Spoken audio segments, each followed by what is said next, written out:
Reporte 100. Los jueves es el espacio del Colegio de Sonora y la semana pasada Juan Pum, el rector del Colegio de Sonora, nos comentó que los siguientes espacios estarían dedicados para hablar sobre el proceso electoral en nuestra entidad y sobre las aportaciones que puede hacer esta institución a las propuestas y a los proyectos de gobierno que los aspirantes a la gubernatura tienen para los próximos 6 años. Y en ese contexto y en ese sentido le agradezco al doctor Alex Covarrubias Valdenebro, doctor en Relaciones Industriales y Laborales, investigador del Colegio de Sonora, que esté con nosotros esta mañana en Reporte 100. Doctor, ¿cómo estás? Buenos días. Buenos días, Juan Carlos, un gusto escucharte, un gusto estar con tu público. Sí, es importante lo que nos decía el rector del Colegio de Sonora la semana pasada. Hay un diagnóstico muy puntual, muy exhaustivo, muy amplio que tiene el Colegio de Sonora sobre distintos temas de nuestra entidad y son datos, son cifras, son números, son análisis, son investigaciones que las plataformas políticas debieran considerar para hacer sus propuestas. En ese sentido, bajo las investigaciones que usted ha hecho, Alex Covarrubias, ¿dónde estamos parados en Sonora? ¿Cómo estamos parados en este momento en el estado de Sonora? Bueno, Juan Carlos, es una pregunta gigante que requiere varias cosas de poner enfrente, pero yo particularmente he señalado que Sonora se ha detenido en el tiempo, Juan Carlos. Sonora tiene un punto de quiebre histórico en el gobierno de Luis Encinas Johnson. Estamos hablando en los 60, en donde es la gran explosión del campo sonorense, y el campo sonorense se ofrece como todo un ejemplo para el país. Es el momento de la Revolución Verde y la encabezan los sonorenses y un grupo de productores y científicos sonorenses estrechamente. De ahí hay un brinco muy grande que se arrastraría hasta el gobierno del doctor Samuel Ocaña. El último gran hito del último gran gobernante, de la última gran contribución al desarrollo sonorense se produce entonces. Estamos hablando a principios de los 80, 79-85, es el gobernador ejerciendo su administración. Y nosotros lo ubicamos exactamente por dos cosas fundamentales en la historia sonorense. Uno, su contribución a la educación. Es el momento último en la historia sonorense de gran fundación de instituciones educativas de gran calado, incluyendo al Colegio de Sonora, incluyendo al CIAD, incluyendo al Instituto Sonorense de Cultura, incluyendo esta institución que pone por un lado para financiar el crédito educativo. Y vamos, una serie también de cosas que vienen a apoyar grandemente a la juventud, a los jóvenes, el deporte sonorense. El otro gran pilar que pone el doctor Ocaña es la industrialización hacia estas industrias de alta tecnología, que lo vamos a ver con el arribo de la Ford. Pero desde entonces, desde este último gran hito, estamos hablando de casi 4 décadas completas, Juan Carlos, en que el Estado es poco lo que registra para el país. Repito, mi término es, Sonora se suspende en el tiempo. Y no es que no haya cosas relevantes, desde luego las hay. Sonora es un estado fantástico, de gente fabulosa, de una gran cantidad de recursos de todo tipo, empezando por los recursos naturales y desde luego su gente, un gran litoral, una gran costa, una gran sierra. Entonces Sonora vive de eso, pero Sonora no está más en la vanguardia de las grandes transformaciones del país. Entonces eso sería el primer corte a tu pregunta, Juan Carlos. Sí, pues todo esto que nos resumes del sexenio de Samuel Ocaña entre 79 y 85, que sentó las bases para un futuro que hoy en el presente pues estamos viviendo, pero después de Samuel Ocaña no hubo grandes contribuciones en materia educativa, en materia de infraestructura, en materia de impulso a la economía. ¿Qué pasó después del sexenio de Samuel Ocaña? ¿Es atribuible? ¿Sí? Lo que yo diría es que Sonora se mantiene, pues se mantiene sí. de esas, yo diría, sobre los hombros de estos grandes fundadores, de estas grandes construcciones, de estos grandes momentos de transformación que vivió el Estado en el pasado, pero no hay más grandes cosas. Sí. Es muy fácil identificarlo. No tenemos otra Ford, por ejemplo. No tenemos ningún otro polo detonador en el Estado. Y al contrario, empezamos a ver este momento en que grandes regiones de la entidad se rezagan increíblemente. La desigualdad regional de Sonora es impresionante. Pueblos que se vacían completamente, la crisis del Yaquimayo, que es impresionante, la crisis de Guaymas, Empalme, que es impresionante, Nogales, que sí se mantiene esto como un punto de eje transversal, de flujo de comercio, de mercancías, de bienes, de personas, pero no es un polo de desarrollo, al contrario, Nogales tiene rezagos impresionantes, ¿no? Y empieza a padecer todas estas situaciones cíclicas de una maquiladora del siglo pasado que se mantiene ahí, porque eso es lo que tenemos, empresas, tecnologías del siglo pasado, y que es incapaz de poner Sí. otras bases de desarrollo. Ya no digamos Caborca, uno podría ir por localidades así. Intentos de consolidar nuevos polos de desarrollo existen, como te puedo mencionar Puerto Peñasco, pero Puerto Peñasco, si tú lo fotografías del día de hoy y lo comparas con fotografías a lo largo de estas décadas, lo verías en esa suspensión en el tiempo, grandemente zonas del Estado. Diría que el desarrollo en gran medida se va a concentrar en la ciudad de Hermosillo, pero también es un desarrollo muy básico, es un desarrollo inmobiliario, es un desarrollo de bienes muy tradicionales. Sí. Mira, Juan Carlos, yo lo pongo de esta manera, hay muchas formas de representar estas cosas y de visualizarlas. Pero yo recuerdo de mis días de infancia ver a alguna señora pidiendo, y conocer a una señora pidiendo limón en el centro de Hermosillo, y encontrármela 3 décadas después, exactamente en el mismo lugar, en la misma posición. Alguna vez en algún escrito yo narraba esto, ¿no? Sí. Ese es Sonora suspendido en el tiempo. Ese es Sonora incapaz de darle un nivel de vida diferente a su gente, darle opciones, oportunidades diferentes a su gente. Entonces, Sonora vive de eso, vive de su geografía, que es fabulosa esta frontera que tenemos, y esos elementos que ya mencionaba, de litoral, de costa, de sierra, etcétera, ¿no? Sí. Pero podríamos ir sector por sector y sería la situación. Tenemos una minería riquísima, pero una minería que daña el medio ambiente extraordinariamente y lo ha dañado, y en donde no producimos un tornillo, Juan Carlos. Sonora no produce un tornillo, ¿te das cuenta? Después de décadas y un siglo de extraordinaria minería sonorense. Entonces, de ese tamaño es el rezago que tenemos.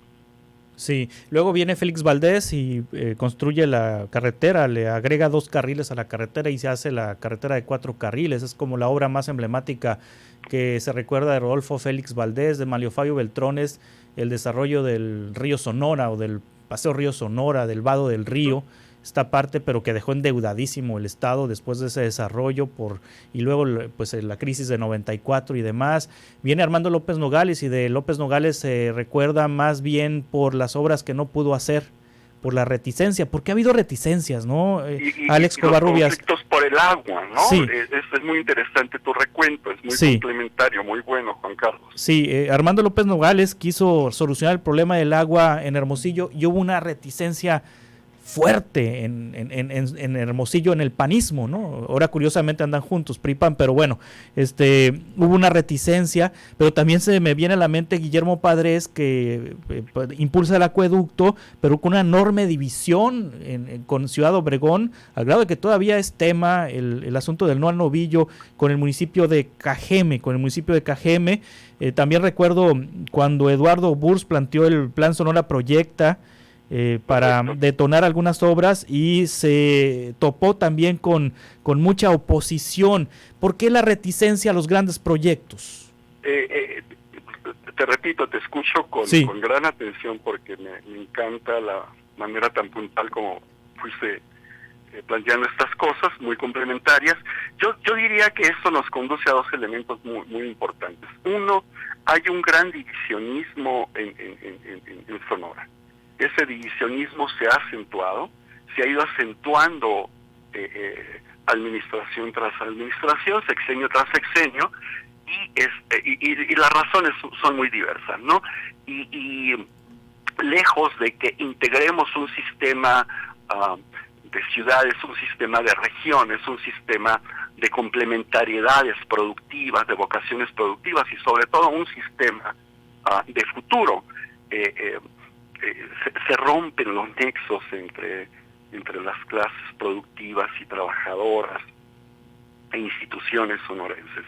El segundo elemento muy importante es que Sonora se convierte en un mal ejemplo para el país de lo que se debe de hacer. En el sentido, estoy hablando del manejo transparente, honesto de las finanzas públicas. La corrupción es un problema tremendo en el Estado, crece fuera de control. Esto no puedo evitar referirme a la administración previa del señor Padres, pero vamos, los mensajes de Sonora en ese sentido son terribles y no son neutros, pues, porque no es solo la corrupción en sí misma y el daño que le hace al tejido social, que le hace a las posibilidades productivas del Estado, es el mensaje a los inversionistas. Los grandes proyectos, las grandes posibilidades de transformación se construyen sobre terrenos parejos, se construyen sobre bases de transparencia, se construyen sobre puntos de igualdad y de comunicación honesta. Eso Sonora no ha sido capaz de ofrecerlo y lo ha perdido. Eso que era uno de los valores sonorenses se ha perdido, Juan Carlos. Sí, ¿hay en este momento algún proyecto que pretenda cambiar el estado de las cosas en nuestra entidad o que pretenda emular lo hecho en el sexenio de Samuel Ocaña por parte de los actuales candidatos a la gubernatura? ¿Has escuchado algo que pretenda revertir este estancamiento y que este ejemplo que que compartes, Alex Covarrubias, es estrepitosamente conmovedor? La mujer que hace 40 años viste en esa esquina pidiendo, pues 40 años después sigue ahí. ¿Hay algún proyecto para revertir esta situación? Lamento decir que no. Las contiendas políticas, que son una oportunidad para revalorar, para resituar, para identificar dónde estamos y vamos a tener puntos de quiebre, se están desaprovechando grandemente de nueva cuenta. La contienda política que teníamos desafortunadamente seguía grandemente por eso, por elementos políticos, y es el ganar por ganar y a toda costa, y se hacen todo tipo de arreglos y de alianzas y de mezclas en donde se privilegia la inmediatez. Yo he hecho un gran esfuerzo por encontrar en las propuestas, en el diálogo de los candidatos. Estoy hablando de los candidatos a la gubernatura, ya en lo demás no me detengo, pero podríamos hablar de las ofertas a nivel de localidades más importantes, empezando con Hermosillo, y no se encuentra nada relevante, Juan Carlos. Están en inmediatez, están en respuestas y van al mercado, hablan con los comerciantes y dicen, pues te vamos a dar créditos y te vamos a dar esto. Entonces es una actitud de respuesta al cliente, en donde quien rige entonces son los asesores cuya única norma es pensar en términos de votos y sumas de votos y una aritmética muy básica, pero es gente extraordinariamente ignorante de las necesidades del Estado, de las posibilidades del Estado. Por otra parte, hay equipos que se han sumado a un u otro contendiente, pero yo te diría hay dos características en estos equipos. En un caso, estos equipos están cruzados por la misma gente de siempre, y esto es desafortunado porque ahí se extraña el brazo científico, tecnológico, el del saber, y se ve más una camada de políticos pues que ya están bastante quemados, usados, y con muy pocas ideas, francamente, con poquísimas ideas. Y del otro lado, sí se han hecho algunos cuerpos de académicos y especialistas, pero muy limitados, Juan Carlos, bastante limitados y bastante sesgados, ¿no? En la propuesta esta que te refiero, esta segunda, se coleccionaron unas obras, 2 tomos de propuestas, pero es muy limitada la gente que ahí participa. La propuesta que encabeza esto se llama Sonora hacia una sociedad del conocimiento. La idea de una sociedad del conocimiento es de 3 décadas atrás, Juan Carlos, no tiene nada que ver con el momento actual y la redirección absoluta de la industria y la transición energética, industrial y de movilidades digitales que vive el mundo. Nada de eso está en la agenda de los candidatos, en los diálogos. ¿En qué tiene que ver Sonora o cómo se inserta con esto? Bueno, es lo que te diría, me brincaría Hermosillo si deseas. Sí, adelante. Bueno, para ponértelo en una palabra, porque el caso de los ayuntamientos es muy interesante en el sentido que hablamos. Y hablo de Hermosillo por ser la capital y nuestra ciudad icónica, desde luego. Te diría que el gobierno actual y las propuestas de los candidatos igual, son propuestas decimonónicas, son visiones con los ojos, como yo lo digo, en la nuca, absolutamente volteando, viendo hacia atrás, sin ninguna idea de presente y de futuro. Déjame ponerlo de esta forma. La reorientación de las ciudades en el mundo va hacia ciudades de elevadísima conectividad y hacia ciudades en donde el gobierno es un proveedor y manejador de información y de datos. Y la idea que nosotros tenemos decimonónica de un gobierno que provee servicios, que resuelve problemas. ¿Qué hace el Ayuntamiento de Hermosillo? Provee servicios de basura, de recolección de basura, de jardines, de lo que usted guste y mande, alumbrado público, etcétera. Repito, eso es decimonónico. Las ideas de provisión de servicios y de resolución de problemas hoy se trasladan a la ciudadanía y el gobierno efectúa otras cosas. Ninguna de estas ideas elementalmente básicas que están definiendo el presente y el futuro de las ciudades, líderes del mundo, están presentes en nuestras realidades. Juan Carlos. Exacto. Alex Covarrubias, muchas gracias por estas reflexiones, muchas gracias por estos datos. Estaremos platicando de manera frecuente en este espacio, si nos permites, doctor en Relaciones Industriales y Laborales. Muchas gracias y atentos. Un gusto, como siempre, te mando un abrazo y lo mejor para ti y tu público. Igualmente, Alex Covarrubias Valdenebro, investigador del Colegio de Sonora. Reporte 100.